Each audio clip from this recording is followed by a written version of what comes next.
Catherine the Great, born Princess Sophie of Anhalt-Zerbst, was never destined for the Russian throne. Yet, through a twist of fate and calculated ambition, she seized control.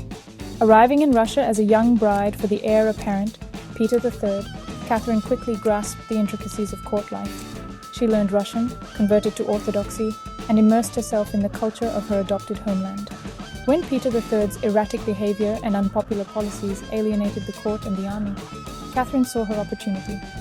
In a daring coup, she deposed her husband, claiming the throne for herself. Catherine's reign marked a turning point in Russian history. Determined to modernize and elevate Russia's standing on the world stage, she embarked on a period of extensive reforms and ambitious building projects. Her reign became known as Russia's Golden Age, a period of unprecedented cultural and architectural flourishing. Catherine's vision transformed the landscape of Russia, leaving behind a legacy that continues to inspire awe and admiration. From the grandeur of the Winter Palace to the elegant splendor of Tsarskoye Selo, her architectural projects stand as testaments to her ambition and her enduring impact on Russian identity.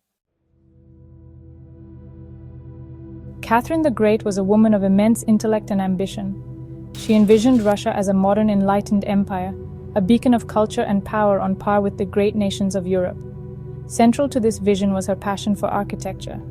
Catherine understood the power of architecture to inspire, to legitimize, and to shape national identity. She saw in grand palaces and imposing public buildings the embodiment of Russia's newfound status and her own imperial authority. Catherine's architectural projects were not merely exercises in vanity, they were strategic investments in Russia's future. She sought to create a capital city that would rival the splendor of Paris and Vienna, a city that would announce to the world Russia's arrival as a major European power. Her vision extended beyond the capital, encompassing grand estates, theaters, and public buildings throughout the empire. These projects served to spread Enlightenment ideals, promote education and culture, and solidify her image as a benevolent and enlightened ruler. Catherine's architectural taste was heavily influenced by the prevailing style of the era, Neoclassicism. This movement, which emerged in the mid-18th century, drew inspiration from the classical art and architecture of ancient Greece and Rome. Neoclassical buildings were characterized by their symmetry, grandeur, and use of classical elements such as columns, pediments, and domes. Catherine, a keen student of the Enlightenment, saw in Neoclassicism the embodiment of reason, order, and progress values she sought to promote in her own reign. Under Catherine's patronage, Russian architects embraced Neoclassicism, adapting its principles to the Russian context. They created buildings that were both grand and elegant, combining classical forms with Russian decorative motifs and materials. The result was a unique architectural style that reflected Russia's growing confidence and its embrace of European cultural trends. Catherine's neoclassical projects transformed the landscape of Russia, creating a visual language of power and sophistication that would define Russian architecture for generations to come. Among Catherine's most ambitious architectural undertakings was the expansion and transformation of the Winter Palace in St. Petersburg. Originally built by Peter the Great, the Winter Palace served as the official residence of the Russian Tsars. Catherine, however, envisioned a palace that would not only house the royal family, but also showcase Russia's growing art collection. She commissioned a series of expansions and renovations, transforming the Winter Palace into one of the largest and most opulent palaces in the world. The most significant addition to the Winter Palace was the construction of the Small Hermitage, a separate building connected to the palace by a series of galleries. The Small Hermitage housed Catherine's growing collection of paintings, sculptures, and antiquities, which she had begun amassing shortly after her ascension to the throne. Over time, the Hermitage collection grew exponentially, requiring the construction of additional buildings, including the Old Hermitage, the New Hermitage, and the Hermitage Theatre. Today, the Hermitage Museum, comprising all of these buildings, stands as one of the world's greatest art museums, a testament to Catherine's passion for art and her enduring legacy as a patron of the arts. Section 5, Tsarskoye Selo, a symphony of splendor. Beyond the confines of the capital, Catherine embarked on the creation of lavish imperial residences that showcased the opulence and grandeur of her reign. One such residence was Tsarskoye Selo, or Tsar's Village, located approximately 15 miles south of St. Petersburg. Originally a modest country estate, Tsarskoye Selo was transformed under Catherine's patronage into a sprawling complex of palaces, gardens, and pavilions. The centerpiece of Tsarskoye Selo is the Catherine Palace, named in honor of Catherine I, wife of Peter the Great. Catherine the Great commissioned extensive renovations and expansions to the palace, transforming it into a masterpiece of Baroque and Rococo architecture. The palace's dazzling blue facade, adorned with white columns, gilded statues, and intricate stucco work, became an iconic image of Catherine's reign. The interior of the palace was equally impressive, featuring a series of grand halls, opulent private apartments, and a magnificent ballroom known as the Great Hall, renowned for its gilded carvings, mirrored walls, and soaring ceilings. Section 6, Pavlovsk Palace, a neoclassical gem. Another notable imperial residence, commissioned by Catherine the Great, was Pavlovsk Palace, located a short distance from Tsarskoye Selo. Catherine presented Pavlovsk to her son, Grand Duke Paul Petrovich, and his wife, Grand Duchess Maria Feodorovna, as a wedding gift in 1777.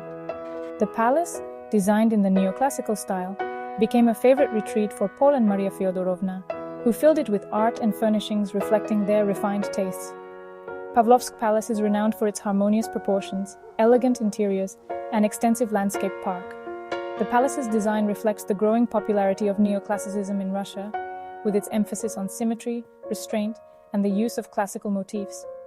The surrounding park, designed in the English landscape style, features winding paths, picturesque bridges, and a variety of follies and pavilions, creating a serene and idyllic setting that provided a welcome contrast to the formality of court life. Section 7, Architects of Grandeur, Shaping Catherine's Vision. Catherine's ambitious architectural projects would not have been possible without the contributions of talented architects, many of whom she personally recruited from abroad. One such architect was Bartolomeo Rastrelli, an Italian architect who had already made a name for himself in Russia during the reign of Empress Elizabeth. Rastrelli's Baroque sensibilities found expression in his designs for the Catherine Palace at Tsarskoye Selo and the Winter Palace in St. Petersburg, both of which showcased his mastery of grandeur and opulence. Another key figure was Charles Cameron, a Scottish architect who arrived in Russia in 1779. Cameron's neoclassical designs appealed to Catherine's evolving tastes, and she entrusted him with several important projects at Tsarskoye Selo, including the Cameron Gallery, the Agate Rooms, and the Cold Bath Pavilion. Cameron's work at Tsarskoye Selo exemplifies the elegance and restraint of neoclassicism, with its emphasis on harmonious proportions, delicate ornamentation, and the use of classical motifs. Section 8. The Weight of Legacy, Catherine's Enduring Mark. Catherine the Great's architectural legacy is profound and multifaceted. Her ambitious building projects transformed the landscape of Russia, creating cities and palaces that rivaled the splendor of any in Europe. Her patronage of the arts and her embrace of neoclassicism helped to establish Russia as a major cultural force in the 18th century. Catherine's architectural projects were more than just buildings. They were expressions of her vision for Russia, a vision of a modern, enlightened, and powerful empire. The palaces and public buildings erected during Catherine's reign continue to inspire awe and admiration today. They serve as reminders of Russia's rich cultural heritage and the enduring power of architecture to shape national identity. Catherine's architectural legacy is not without its critics, however. Some argue that her grand projects came at a high cost, both financially and in terms of human labor. Others point out that her embrace of European architectural styles represented a break from Russia's own architectural traditions. Despite these criticisms, there is no denying the profound impact Catherine the Great had on Russian architecture and her enduring legacy as one of Russia's greatest builders. Section 9. Conclusion: An Empress Etched in Stone. Catherine the Great's reign was a pivotal period in Russian history, a time of unprecedented cultural and architectural flourishing. Her passion for architecture, fueled by her desire to modernize Russia and elevate its standing on the world stage, led to the creation of some of the most iconic buildings in Russian history. From the grandeur of the Winter Palace to the elegant splendor of Tsarskoye Selo, Catherine's architectural projects continue to inspire awe and admiration, standing as testaments to her vision, her ambition, and her enduring legacy as one of Russia's greatest rulers. As we reflect on Catherine's architectural achievements, we are reminded of the power of architecture to shape our understanding of the past and to inspire future generations.